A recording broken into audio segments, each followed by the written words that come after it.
Hello students, welcome to my channel math Gyan Darpan. तो आज हम लोग प्रॉफिट एंड लॉस कॉन्सेप्ट को और बारीकी से समझेंगे। इससे पहले मैंने एक वीडियो काफ़ी लंबा सा एक बनाया हुआ है प्रॉफिट एंड लॉस डिस्काउंट के कॉन्सेप्ट पे। मैं आई बटन पे वो लिंक दे दूंगा, आप जाकर पहले वो वीडियो देख सकते हैं। उससे पूरा बेसिक लेवल का फंडामेंटल क्लियर हो जाएगा और फिर आप इस वीडियो पे भी आ सकते हैं, या डायरेक्टली आप इस वीडियो को भी देख पाएंगे तो भी समझ पाएंगे। तो चलिए स्टार्ट करते हैं इसको। तो एक एग्जाम्पल लेते हैं। जैसे अमर एक दुकानदार है, वो एक शर्ट है उसके पास, उसने ख़रीदा था 1,000 रुपये में, ठीक है। और फिर उसने उस शर्ट को बेच दिया है 1,200 रुपये में। तो अब हमें निर्णय करना है कि इसे घाटा हुआ है या फ़ायदा हुआ है। तो वो कैसे करेंगे? तो इसमें तो दो ही केस आ सकते हैं ना। जैसे ही उसने ख़रीदा कुछ सामान और बेचा, तो उसे दो ही चीज़ हो सकता है। अमर को या तो इस डील में प्रॉफिट हुआ होगा या उसे लॉस सहना पड़ेगा, ठीक है। तो हम पता कैसे करें कि उसे लाभ हुआ है या हानि हुआ है? तो CP मीन्स कॉस्ट प्राइस होता है, ठीक है। SP मीन्स सेल प्राइस होता है, सेल प्राइस। और ये हो गया कॉस्ट प्राइस, ठीक है। क्रय मूल्य और विक्रय मूल्य बोलते हैं हिंदी में, तो ऐसे भी आप समझ सकते हैं। तो 1,000 में ख़रीदा, 1,200 में बेचा। तो ये बहुत कॉमन सेंस वाली बात है कि अगर आप कोई सामान 1,000 रुपये में खरीदे हो, कम रुपए में खरीदे हो और ज़्यादा रुपये में बेच रहे हो, तो आपको फ़ायदा हुआ होगा, प्रॉफिट हुआ होगा। इस केस में आप देख सकते हो 1,000 में उसने ख़रीदा है सामान को और 1,200 में उसे बेच दिया है। तो कम में ख़रीदा और ज़्यादा में बेचा है, तो उसे प्रॉफिट हुआ है। तो इस केस में इसे क्या हुआ है? प्रॉफिट हुआ है, ठीक है। तो क्या किया था उसने? CP था इस केस में 1,000 रुपये और SP था 1,200 रुपये। तो ये प्रॉफिट इसलिए हुआ क्योंकि SP CP से ज़्यादा था।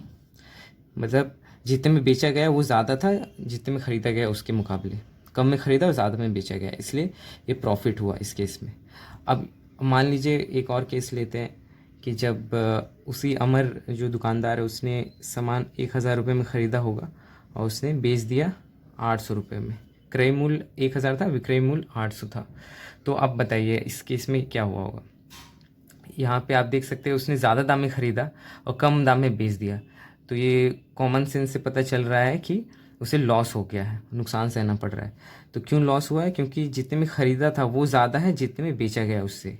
ज़्यादा में ख़रीदा है और कम में बेचा है, इसलिए उसे लॉस हुआ है।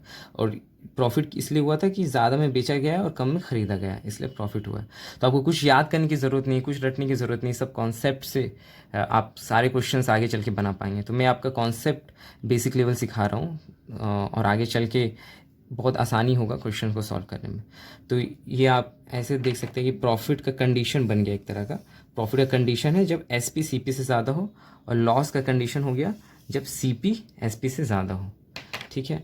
अब आप यहाँ पे एक पहला क्वेश्चन आप बना सकते हैं। तो पहला क्वेश्चन आ सकता है कि यहाँ तो समझ आ गया कि प्रॉफिट हुआ, लेकिन कितने रुपए का प्रॉफिट हुआ? तो आप क्या करेंगे?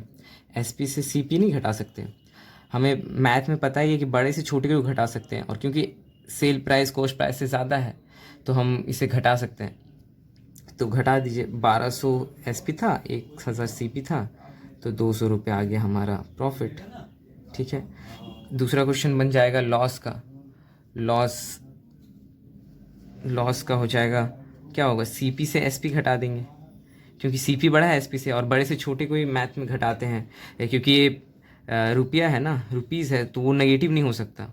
तो बड़े से छोटे को घटाएंगे तभी नेगेटिव नंबर नहीं आएगा, इसलिए CP से SP घट रहा है। ये बड़ा है, ये छोटा है।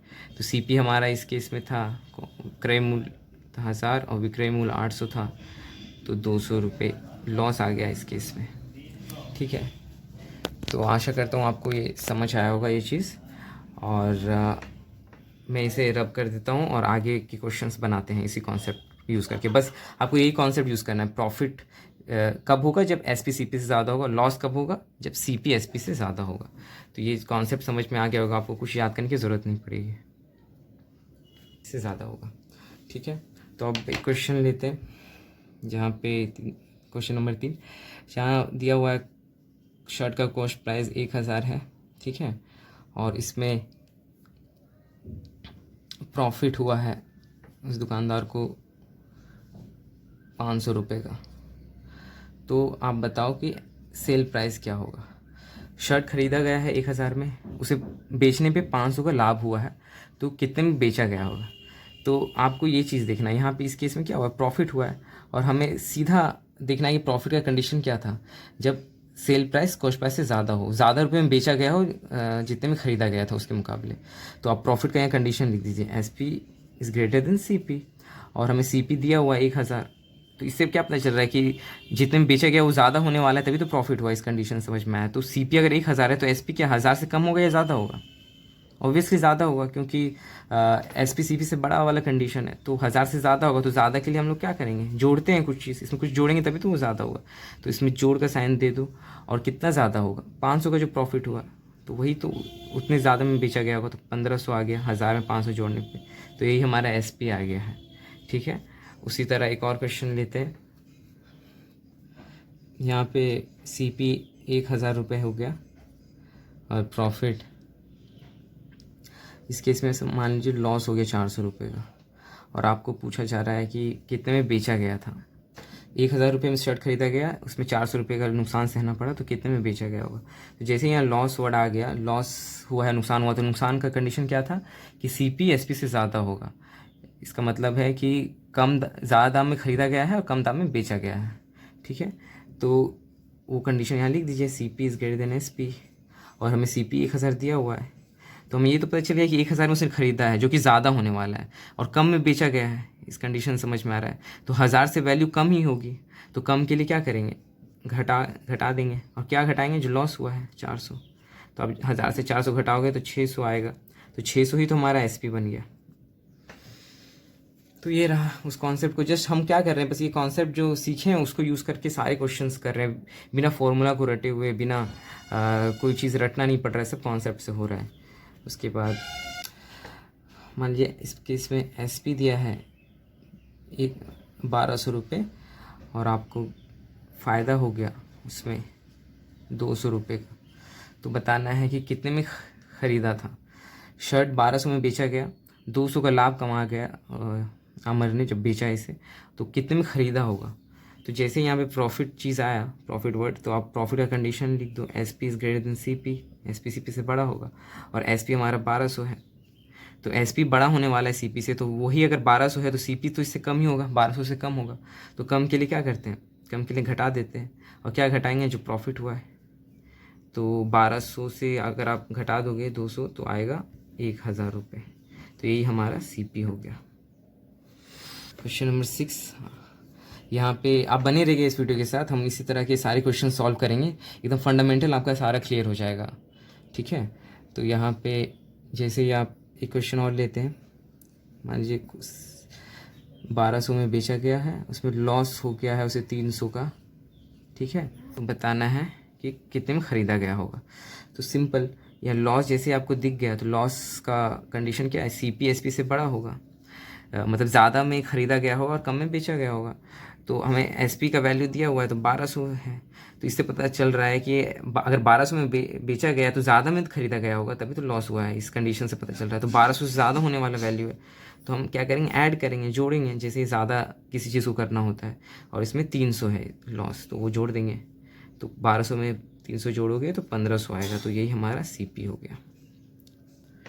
ठीक है, यही हमारा सी पी हो गया 1500। तो यही कॉन्सेप्ट था। अब आगे चल के और भी इसमें देखेंगे, और भी कॉन्सेप्ट्स देखेंगे, और भी फार्मूला देखेंगे। फार्मूला रटनी नहीं पड़ेगी, फार्मूला आया कैसे वो मैं समझाया जा रहा हूँ, फिर बाद में फार्मूला को भी लिखेंगे, लेकिन फार्मूला से परे कैसे प्रॉफिट एंड लॉस सीखते हैं, समझते हैं, मतलब बच्चे भी इसे सीख जाएंगे बिना रटे हुए। तो आप बने रहिएगा इस प्लेलिस्ट के साथ, प्रॉफिट लॉस डिस्काउंट के साथ, और आगे चल के मैं बेहतरीन वीडियोज़ लाया करूँगा, और आशा करता हूँ आपको समझ आया होगा। और अगर ये वीडियो थोड़ी भी हेल्पफुल लगे तो लाइक, सब्सक्राइब और शेयर करिएगा, और कमेंट करिएगा। फीडबैक, किसी भी तरह का कंस्ट्रक्टिव फीडबैक के लिए मैं तैयार हूँ। So thank you for watching this video, and bye.